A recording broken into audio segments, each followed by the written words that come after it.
It's November 29th, 2019, and this is my Unit 2 Case Connections presentation.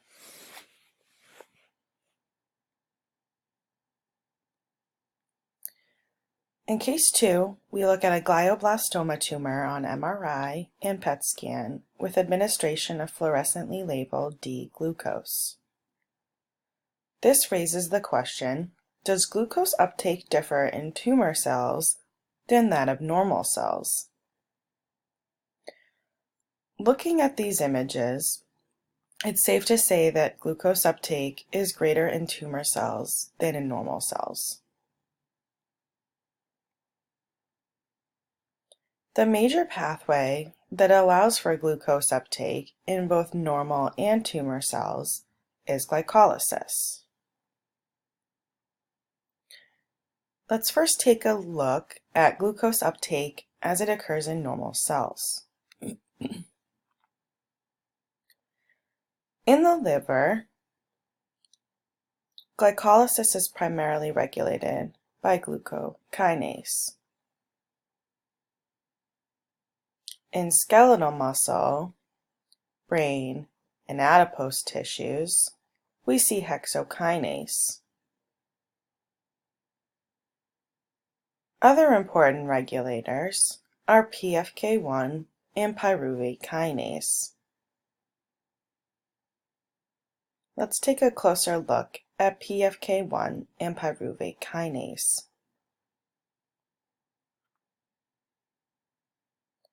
PFK1 and pyruvate kinase are both inhibited by high levels of ATP.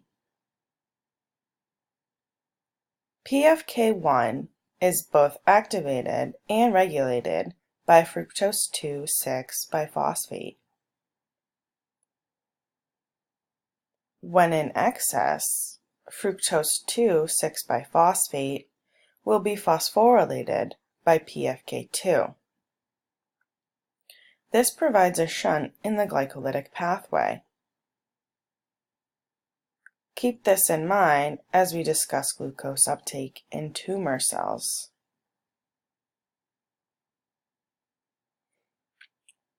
It has been discovered that cancer cells even prefer glycolysis over oxidative phosphorylation in oxygenated conditions. In theory, this provides several advantages to the tumor cell, including increased ATP production to help with cell growth and ultimately metastasis, more glycolytic intermediates produced for the rapid cell growth that comes along with this, as well as an increase in reduced glutathione to help inhibit chemotherapy agents. In tumor cells, glycolysis is happening exponentially due to several advantages. For instance, PFK2 is upregulated. As we know from the previous slide, this will lead to more fructose 2,6-biphosphate being phosphorylated. This helps prevent negative feedback inhibition of PFK1 when ATP levels are high. Ultimately, this will lead to a greater shunt in the glycolytic pathway.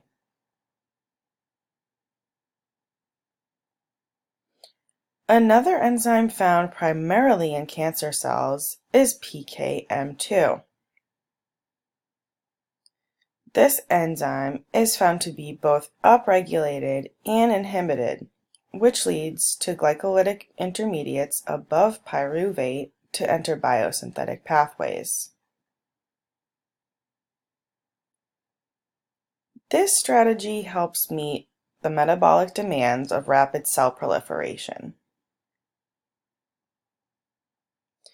The mechanisms in which these modifications are made possible is still terrifyingly unknown.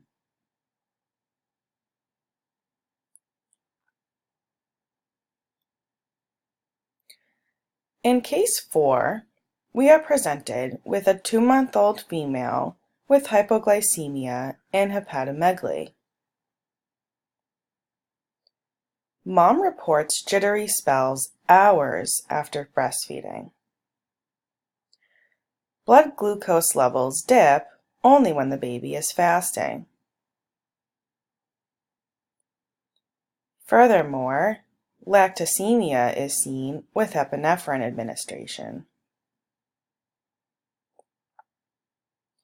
What is the likely diagnosis of this patient? Hereditary fructose intolerance, galactosemia, glycogen storage disease, or glucose 6-phosphate dehydrogenase deficiency. Let's discuss the incorrect answers first before going into detail about the correct one.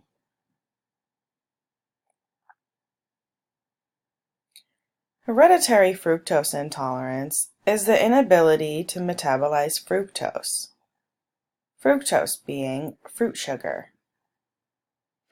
It can also be man-made in the form of high fructose corn syrup.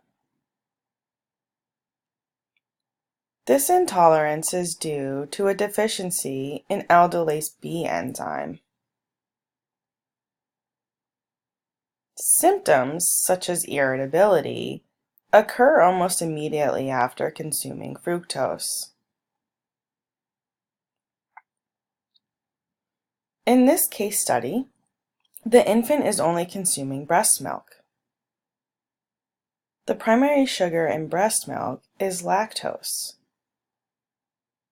Furthermore, symptoms occur several hours after feedings. Therefore, this answer is incorrect.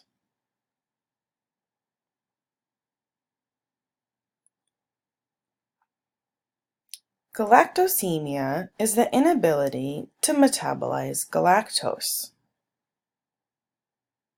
This is due to a deficiency in galactose 1-phosphate uridyl transferase, galactose kinase, or galactose 6-phosphate epimerase. Symptoms, such as seizures, occur almost immediately after consuming galactose. Again, mom reports that these symptoms occur several hours after feedings. Therefore, this answer is also incorrect.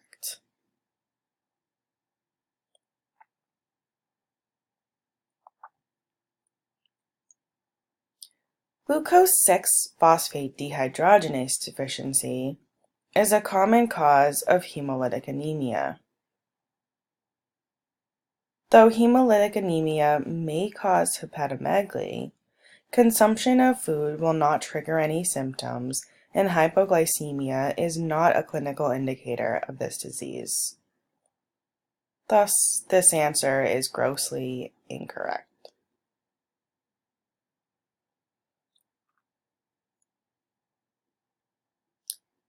This leaves us with glycogen storage disease, or GSD. GSD is the inability to not only mobilize glycogen, but also to break it down. This is due to a deficiency in glucose 6-phosphate, which is an important substrate in utilizing glucose through the process of glycogenolysis. Specifically, GSD type 1, which is the most common form of GSD, results in fasting hypoglycemia and hepatomegaly.